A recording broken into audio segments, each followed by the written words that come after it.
Dari kecil, banyak dari kita sudah punya agama, bahkan sebelum kita benar-benar bisa memilih.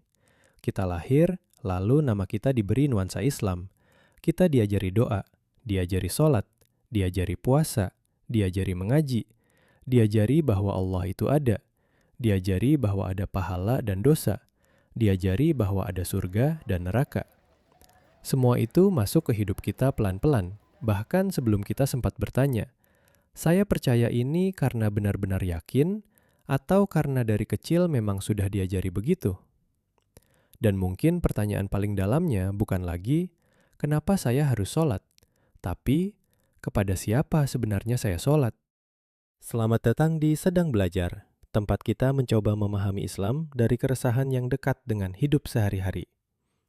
Di video sebelumnya, kita sudah mencoba mencari ulang makna sholat. Bahwa mungkin sholat bukan cuma kewajiban yang harus diselesaikan, bukan cuma rutinitas, bukan cuma sesuatu yang kita lakukan karena dari kecil disuruh. Tapi sholat bisa menjadi jeda, ruang untuk mengingat, tempat untuk kembali ketika hidup mulai terlalu ramai. Dan seperti biasa, saya bukan ustadz. Saya juga bukan orang yang sudah selesai dalam memahami agama. Saya juga masih belajar, masih banyak bingungnya, masih banyak kurangnya. Jadi video ini bukan ajakan untuk meragukan agama, bukan juga pembuktian besar tentang semua hal. Ini lebih seperti ruang jujur. Mungkin ini bagian yang jarang kita akui. Banyak dari kita tidak menemukan Islam dari proses pencarian yang panjang. Kita menerimanya dari rumah, dari keluarga, dari lingkungan, dari sekolah, dari guru ngaji, dari kebiasaan sekitar, dari suara azan yang sudah kita dengar sejak kecil, dari bulan Ramadan yang selalu terasa berbeda, dari lebaran, dari sejadah di rumah, dari orang tua yang mengingatkan sholat. Dan sebenarnya, semua itu indah. Karena tidak semua orang tumbuh dengan pegangan seperti itu. Jadi iman yang diwariskan bukan sesuatu yang otomatis buruk. Bisa jadi itu pintu pertama. Bisa jadi itu hadiah. Tapi masalahnya begini. Sesuatu yang diwariskan, kalau tidak pernah dipahami ulang, bisa berubah menjadi sekadar kebiasaan. Kita sholat karena dari dulu memang begitu. Kita puasa karena semua orang di rumah puasa. Kita mengaku Islam karena di KTP tertulis Islam. Kita ikut tradisi agama karena memang sejak kecil sudah begitu. Tapi di dalam hati, ada bagian yang belum pernah benar-benar disentuh. Belum pernah benar-benar bertanya. Belum pernah benar-benar mencari. Lalu ketika dewasa, iman yang dulu terasa otomatis itu mulai diuji. Bukan selalu oleh argumen besar, kadang oleh rasa kosong, oleh doa yang terasa tidak dijawab, oleh sholat yang terasa hambar, oleh pertanyaan sederhana yang muncul diam-diam. Allah benar-benar ada nggak? Mungkin yang perlu kita sadari adalah tidak semua pertanyaan berarti pembangkangan. Tidak semua keraguan berarti kita ingin meninggalkan Allah. Tidak semua kegelisahan berarti iman kita sudah rusak. Kadang pertanyaan muncul karena hati ingin lebih jujur. Karena kita lelah menjalani sesuatu hanya karena katanya. Karena kita ingin mengenal Allah bukan hanya dari kalimat orang lain. Karena kita ingin iman yang selama ini diwariskan, akhirnya menjadi sesuatu yang kita pahami sendiri. Tentu ini perlu hati-hati. Karena pertanyaan bisa menjadi pintu. Tapi pertanyaan juga bisa menjadi jurang. Tergantung kemana kita membawanya. Kalau pertanyaan itu hanya kita pakai untuk mencari alasan agar bisa pergi, mungkin ia akan membawa kita semakin jauh. Tapi kalau pertanyaan itu kita bawa dengan rendah hati, dengan niat untuk mencari, dengan kesadaran bahwa kita tidak tahu semuanya, mungkin pertanyaan itu justru bisa menjadi awal dari iman yang lebih sadar. Bukan iman yang hanya ikut-ikutan. Bukan iman yang hanya takut dimarahi. Bukan iman yang hanya menjaga penampilan. Tapi iman yang benar-benar dicari. Ada satu kisah dalam Al-Quran yang menurut saya sangat menyentuh untuk bagian ini. Kisah Nabi Ibrahim. Dalam Quran Surat Al-Baqarah ayat 260, Nabi Ibrahim pernah berdoa kepada Allah, "Ya Tuhanku, perlihatkanlah kepadaku bagaimana Engkau menghidupkan orang mati." Lalu Allah bertanya, "Belum percayakah engkau?" Nabi Ibrahim menjawab, "Aku percaya, tetapi agar hatiku tenang." Kalimat ini dalam sekali. Aku percaya, tetapi agar hatiku tenang. Bukan aku tidak percaya. Bukan aku menolak. Bukan aku mau membangkang. Tapi aku percaya, tapi aku ingin hatiku tenang. Dari kisah Nabi Ibrahim ini, yang saya pahami adalah iman tidak selalu berarti tidak pernah bertanya. Kadang iman justru tampak dari kemana kita membawa pertanyaan itu. Apakah kita bawa untuk menjauh, atau kita bawa untuk mencari ketenangan hati? Mungkin ini yang membedakan pencarian dengan pelarian. Pencarian itu jujur, tapi tetap rendah hati. Pelarian seringkali hanya ingin membuktikan bahwa kita tidak perlu lagi peduli.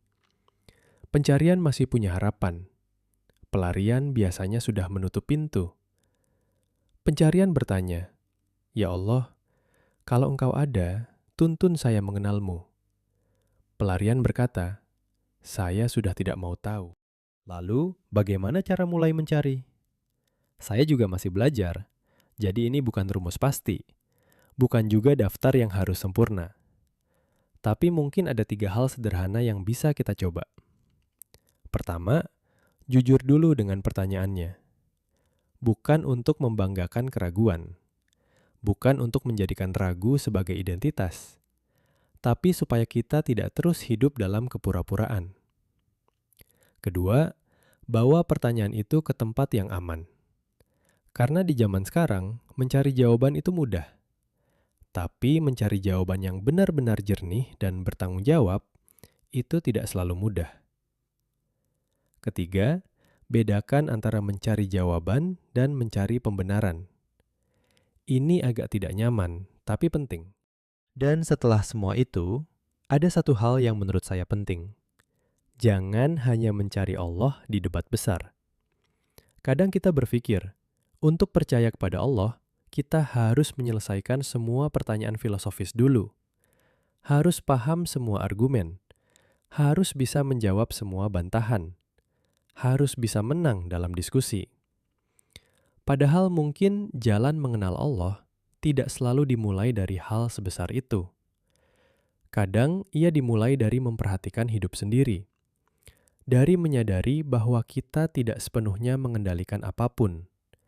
Kita bisa merencanakan banyak hal, tapi hidup sering bergerak di luar kendali kita.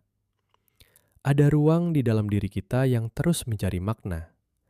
Dan mungkin agama hadir bukan untuk mematikan pencarian itu, tapi untuk mengarahkannya. Di titik ini, kita perlu masuk ke bagian yang lebih jujur. Mungkin yang paling menakutkan bukan ketika seseorang punya pertanyaan tentang Allah. Yang lebih menakutkan adalah ketika seseorang tidak pernah bertanya sama sekali, tapi juga tidak pernah benar-benar mengenal. Ia tetap sholat, tetap puasa, tetap punya agama, tetap ikut tradisi, tetap tahu kalimat-kalimat agama, tapi Allah hanya hadir sebagai nama yang diwariskan, bukan sebagai Tuhan yang ia cari. Dan ini bukan tuduhan untuk siapapun. Ini pertanyaan untuk diri sendiri, untuk saya juga. Jangan-jangan selama ini kita bukan kehilangan iman, kita hanya belum pernah benar-benar mencarinya. Kita menerimanya terlalu cepat, menjalaninya terlalu otomatis. Lalu ketika dewasa, kita bingung kenapa hati tidak ikut hadir. Maka mungkin tugas kita bukan membuang warisan itu, tapi membukanya, membacanya ulang, menanyakan maknanya. Mencari Allah bukan hanya dari apa yang orang lain katakan tentangnya, tapi dari kesediaan kita sendiri untuk mengenalnya. Karena agama yang diwariskan bisa membawa kita sampai pintu. Ia mengenalkan kita pada nama Allah, pada sholat, pada doa, pada Al-Quran, pada Ramadan, pada kalimat-kalimat yang menenangkan. Tapi pintu itu tetap perlu kita lewati sendiri. Dan mungkin salah satu langkah paling jujur adalah berdoa dengan bahasa yang sederhana. Ya Allah, aku ingin mengenalmu bukan hanya dari apa yang orang lain katakan tentangmu. Aku ingin percaya bukan hanya karena terbiasa. Kalau hatiku sedang jauh, jangan biarkan aku semakin jauh. Kalau aku belum mengerti, tuntun aku untuk memahami. Doa seperti ini mungkin tidak terdengar rapi, tapi mungkin justru disitulah kejujurannya.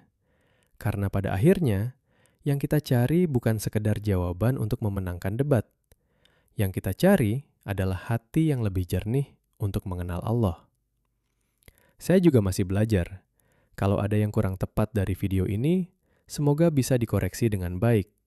Karena di sini, kita bukan sedang merasa paling tahu. Kita sedang belajar memahami Islam dari pertanyaan-pertanyaan yang mungkin terlalu lama kita simpan sendiri.